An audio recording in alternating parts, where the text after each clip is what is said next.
ខចូលជ្រើសរើសពាក្យក្នុងប្រអប់ទៅបំពេញល្បះខាងក្រោមឲ្យបានត្រឹមត្រូវ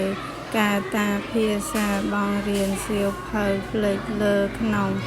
មួយថ្ងៃនេះអ្នកគ្រូចុចមេរៀនចុចខ្មែរចឹងកន្លែងចុចហ្នឹងបំពេញពាក្យថាបង្រៀនចឹងដាក់មកបង្រៀន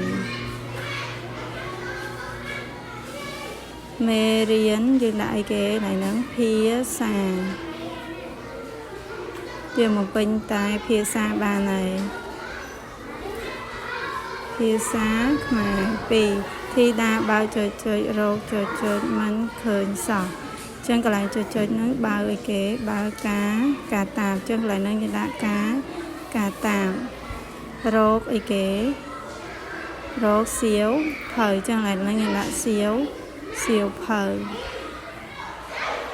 មិនឃើញសោះ3ខ្ញុំទុកវាចុច